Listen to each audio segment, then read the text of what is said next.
Hello, this is John Hesse, Cahokia Presbyterian Church. I'd like to read from Of Moose and Men by Tori Martin and Doug Peterson.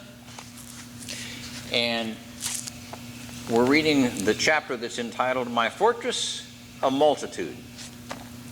I woke up freezing because it was a December day, and winter in Alaska is not for the faint of heart, especially when you live in a tiny tin can of a camper with little heat. I slept wearing gloves, a hat, and a heavy coat because the only heat in our camper came from a small electric heater and the propane stove, which I couldn't use too much if I wanted to continue my lifelong habit of breathing. When I woke up, I could see my breath, which was nothing out of the ordinary. We could always see our breath inside the camper because it was perpetually cold. At night during the winter, it would get down to single digits, so it was like living in a metal ice cube tray. I kept an ice scraper handy at all times because as my breath condensed, it formed sheets of ice on the interior of the camper windows. Rob's job had sent him flying off to Barrow, Alaska, so Sam and I and a cat named Rusty were all alone in the camper when I awoke this cold morning. But when I went to exit the camper door, I discovered it wouldn't open. I shoved a little bit harder, but still nothing. That was odd, so I threw my shoulder against the door. It was like I was hurling myself against a brick wall. Scraping away ice from the window, I peered out and discovered that I hadn't been running up against a brick wall. I'd been butting up against a snow wall. 3 feet of snow had fallen overnight and buried the bottom half of the camper. Opening the door was now impossible. I'm going to die, I thought. I'm stuck in this freezing camper with no way out. I envisioned myself being discovered thousands of years from now, frozen in a solid block of ice, an ancient man preserved in his prehistoric Carhartts. But I didn't become desperate until I smoked my last cigarette. Yes, I'm sorry to say that at this point I had yet to give up that nasty habit. So when I stubbed out the last cigarette, I felt doubly doomed. It's one thing to freeze to death, trapped in a camper. It's another thing to do so without tobacco. It occurred to me that I had another pack of cigarettes out in the truck. So my craving for smokes motivated me to escape from the camper. I suppose in that sense you could say that cigarettes saved my life. Scraping away the ice from the inside of the window, I looked out and could see the truck, so close and yet so far. Determined to get to those cigarettes, I went to work on the largest window, eventually finding a way to yank it out. Now came the considerable chore of squeezing my body through the opening, kind of like squeezing toothpaste out of a tube. Only I didn't flow out quite so easily. It was more like trying to squeeze that last little bit of toothpaste from the tube. And it just won't come out no matter how much you pinch it. Finally, I managed the impossible and squirmed out into the opening, doing a slow motion dive headfirst into a bank of snow that buried our camper. After all that, the only thing I could think was, I need a smoke. Thus began an ordinary winter day in Alaska. As you may have noticed, I mentioned we now had a cat living with us. This addition to our fold came about when Rob and I visited a farm feed store and decided to pick out a cat from a new litter of kittens, a squirming mass of orange fur inside of a box. We stood by the box and prayed with great specificity, Father, whatever you want us to have, let him jump out of the box. Then we'll know it's the right cat. The moment we finished our prayer, I lifted the lid on the box, and instantly one of the orange kittens sprang out and leapt right into Rob's arms. Rob made a quick inspection of the kitten and put it back because the cat was a girl, and he wanted a boy. Hold on, I said. Our prayer was for the first one that jumped out, not for the first boy. Just then, the same cat sprang out of the box, attached itself to Rob's shirt, and began to climb up his chest. Rob shrugged and said, whatever. He knew he couldn't answer with such a clear answer to prayer, so we brought the kitten home and named her Sheba. It wasn't until Rob was in the camper lying down with the kitten on his chest that I noticed something quite curious. Rob, I think Sheba's got a little surprise for you. Oh? Take a closer look. Rob did, and he immediately realized what I was talking about. Sheba was not a she. He was a boy. It's a miracle, I exclaimed. Although I was pretty sure he'd been a boy from day one. We named him Rusty, and he stayed Rusty for the rest of our time together. Rusty, Sam, Rob, and I were now staying at Eagle River Campground because the Briggs Bridge day-use facility had closed for the year. Eagle River was open for a few more weeks, so the ranger told us we could move there, making it possible to continue attending Kingsway. The drive to church was only a few miles longer, but it could be challenging on slippery winter days. Our church was wonderful to us. Realizing we weren't exactly dining in style, a congregation member who worked for the Wonder Bread Company regularly dropped off bread and milk. In addition, the water in the campground bathroom was frozen this time of year, so James, the janitor, let us use the showers in the basement of the church before he opened the building for the day. We were just getting by, to say in the least. Meanwhile, Christmas was fast approaching, and I was feeling down in the dumps. Because I had no family in Alaska and no money to pay for a trip home to Washington State. Christmas had always been a major deal in our house when I was growing up, and my parents went all out. Every Christmas, their log cabin was decked out in decorations and packed with happy people. So Christmas brought up bright memories. But this Christmas was likely to be pretty dark and dismal because I was stuck in my frozen fortress of solitude. Superman's famous headquarters, the Fortress of Solitude, is sometimes depicted as being in the middle of an Arctic wasteland, but at least he had light and heat vision to keep him warm. At this time of year, it was dark for most of the Alaskan day. The shortest day, December 21st, saw 5.5 hours of light, with the sun rising at 10:14 a.m. and setting at 3:42 p.m. Bottom line, it was depressing. Fortunately, we joined one of the church's home study groups. Pat and Sylvia McGuire, the same couple whose canoe Rob had rescued, were the leaders. And as Christmas approached, Pat and Sylvia invited the group out to their home. I will never forget walking up to the house and seeing at least 24 Scandinavian ice candles with flames flickering from inside hollowed-out circular blocks of ice. The ice candles were placed all along the sidewalk, leading to the brightly lit house. It was like a scene out of Disney's Frozen. Pat McGuire was a higher-up at an oil company, so their house was magnificent. I entered through the foyer, which overflowed with winter boots. I still didn't own a good pair of boots, if you can believe it, so I yanked off my soggy old tennis shoes and placed them next to those long line of wonderfully warm boots. My tennis shoes looked pitiful, like a beat-up VW Beetle in a parking lot full of Cadillacs. I vowed I would get myself a nice pair of boots of my own, soon. I then noticed that my right sock had a tiny hole near the toe, and I kept pulling on the end of the sock and tucking it under my toes, hoping no one would notice.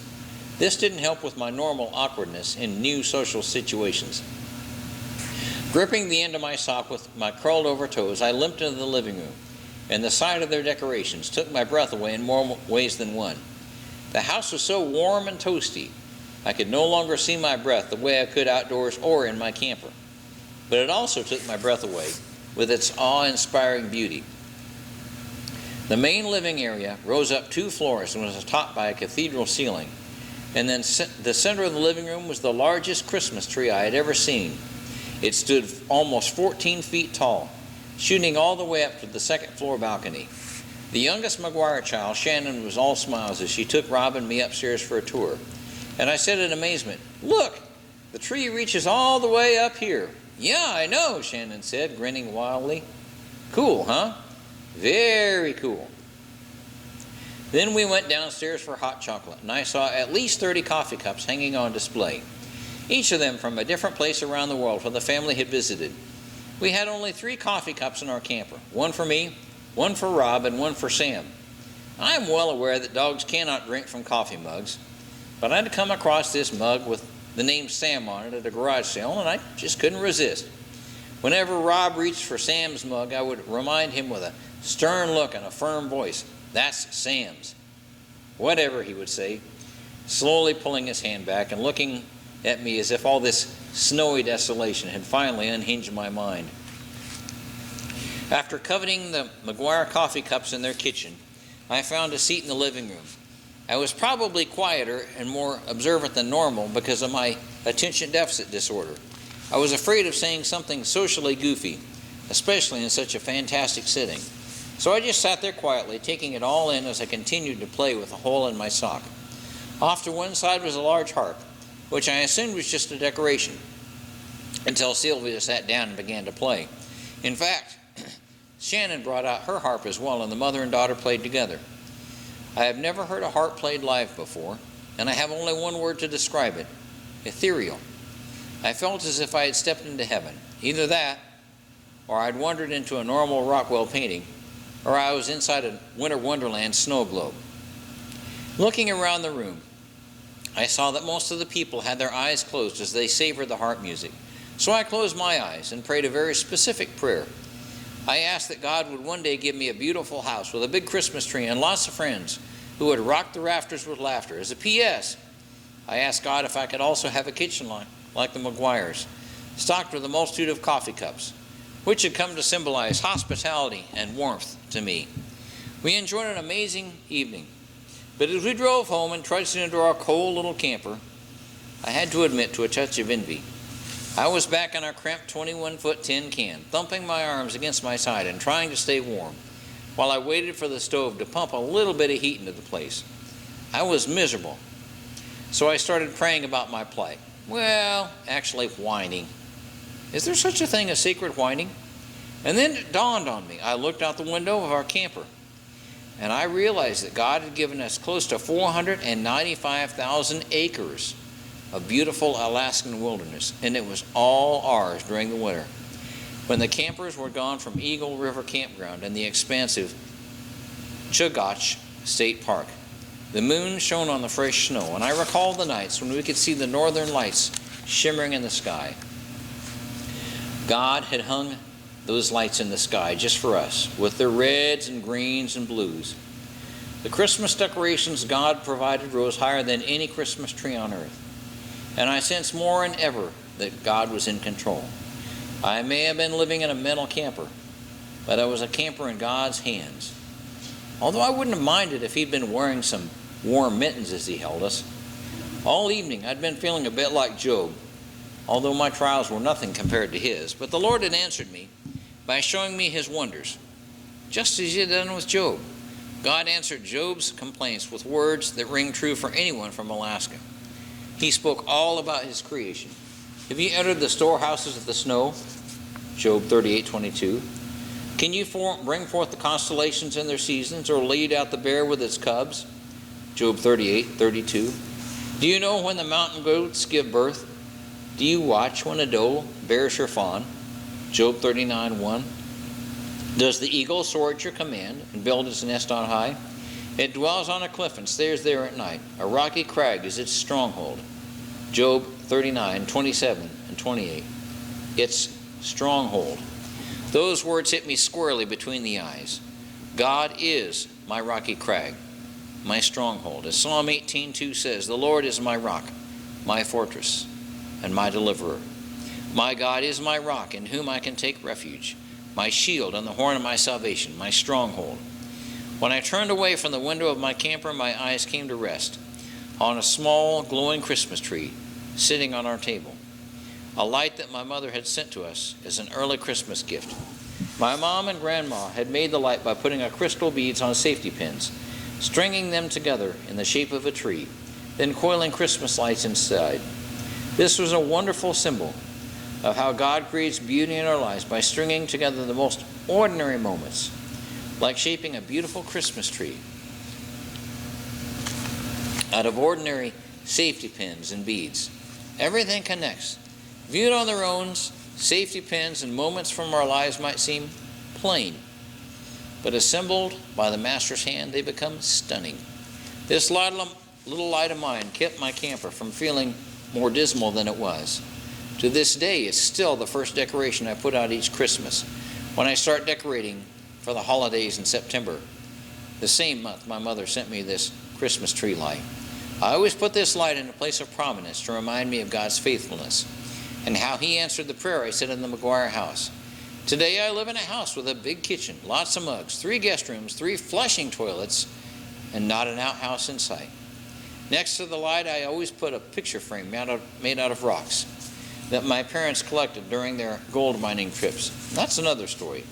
The rocky picture frame holds a photo of my old Alaska camper to remind me that Jesus is my rock and my deliverer, even in the coldest, darkest places. Superman can keep his fortress of solitude. I have the greatest fortress of all, the Holy One of Israel. He is my fortress of multitude because he holds all of his creation, including a multitude of angels, in his protective embrace. On this special Christmas, I learned that God cares and he is aware. I learned that he wants to take us from our trailer into the wilderness and bring us into his mansion, where I am quite certain that there will be warmth and light and a cup with your name on it. And oh yes, plenty of harp music too. And thank you very much. Hope you enjoyed the reading. God bless you.